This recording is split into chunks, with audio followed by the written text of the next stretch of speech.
And I grew up in a world where overt expressions of that were not acceptable. You weren't allowed to generalize on the basis of race because the assumption was each person is an individual. I don't understand when it became okay to generalize about racial groups. I think while some people have the luxury to be raised only being told to look at individual people, it should be no surprise to you that black people, in particular black men, have been taught forever that they have to be careful how they behave around white people, that the way they behave will be interpreted differently, that when they misbehave it'll be punished differently, that if they laugh too loud, if they walk into a nice store.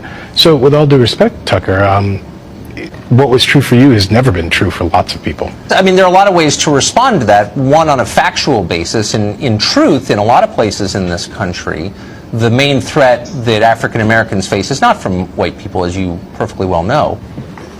So I first want to respond to the first comment. I think is, while it's true that, of course, people of color face threats from other people of color, it's also true that white people face the overwhelming threat from white people. That is, right. People face threats from who they live beside. So I find exactly. I think it's fair to point out that we oughtn't be distasteful and say things like, well, the great threat. It does feed a certain uglier narrative that we don't want. But why does the truth ever feed a, quote, ugly narrative? It is deeply suspicious that people are so quick to say things like the main threat facing African Americans is other African Americans, but you never hear anybody say the main threat facing white people is white people. So you say, for example, I will have to discuss with my boys whether they can truly be friends with white people. History has provided little reason for people of color to trust white people. And the argument I make is, look, in a country where it turns out that when the most vulnerable people of color are under threat, those who they count on are nowhere to be seen. If we have a president who marshals forces of hatred and anger and divisiveness and, frankly, just danger,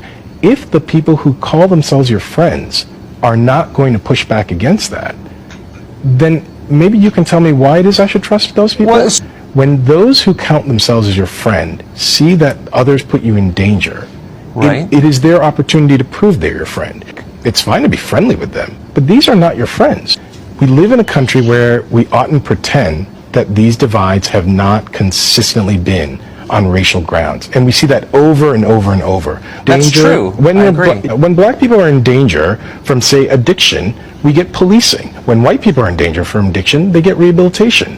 When black people don't have jobs, we get stories about why we're making the wrong choices. When white people don't have jobs, we get a presidential campaign about the forgotten class.